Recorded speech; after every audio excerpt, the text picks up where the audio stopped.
ဖြတ်တန်းခဲ့ရတဲ့ခီးချမ်းတစ်လျှောက်မှာပြည်သူနဲ့ရဲဘော်ကြားတိဆောက်ခဲ့တဲ့ယုံကြည်မှုဆိုတဲ့တရားဟာဘလို့လေမုံတိုင်းမျိုးနဲ့မဆိုကြံ့ကြံ့ခံနိုင်ခဲ့တာကိုကျွန်တော်တို့အလေးနဲ့တန်ဖိုးထားမိပါတယ်မိဘပြည်သူများရဲ့တခဲနဲ့ထောက်ပံ့အားပေးမှုတွေဟာရှေ့တန်းကရဲဘော်တွေအတွက်ခိုင်မာတဲ့စိတ်ဓာတ်ကိုဖြစ်စေခဲ့သလိုရဲဘော်တွေရဲ့ပေးဆက်မှုတွေဟာလည်းမိဘပြည်သူများအတွက်လုံခြုံမှုနဲ့မျှော်လင့်ချက်တွေဖြစ်စေခဲ့ပါတယ်ဒီနှစ်သက်မှာတော့အဲ့ဒီယုံကြည်မှုတွေဟာပုံမခိုင်မာလာပြီးအောင်ပွဲစီတို့တွန်းပို့မဲ့အရှိန်ဟုန်တွေဖြစ်လာမှာပါရဲဘော်တွေကလည်းတော်လှန်ရေးအပေါ်ထားရှိတဲ့တစ္ဆာတရားကိုနှစ်သက်မှာပုံမတစ်လွင်တောက်ပေါက်အောင်ပြန်လည်အားသစ်လောင်းလိုက်ပါတယ်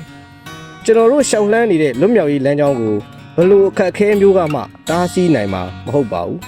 မိဘပြည်သူတွေရဲ့ယုံကြည်မှုဟာကျွန်တော်တို့ရဲ့အသက်သွေးကြောဖြစ်တယ်လို့တရားမျှတမှုအတွက်ပေးဆက်ရတဲ့တတိဟာကျွန်တော်တို့ရဲ့လက်နက်ပဲဖြစ်ပါတယ်ဒီနှစ်သက်မှာရဲဘော်တွေရဲ့တော်လှန်ရေးအရှိန်ဟုန်ကိုပုံမမြင့်တင်ပြီး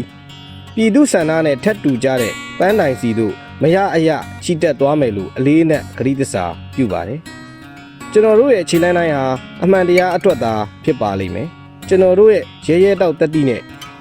ပြည်သူတို့ရဲ့အာမန်ကိုပေါင်းဆက်ကစစ်မှန်သောလွတ်မြောက်ရေးစီတို့မရောက်ရောက်အောင်အတူတကွချီတက်ကြပါစို့မိဘပြည်သူများနဲ့ညီကိုရဲဘော်များအားလုံး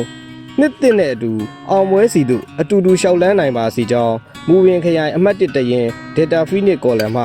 နှစ်သက်စုမော်ကောင်တောင်းအပ်ပါတယ်ခင်ဗျာ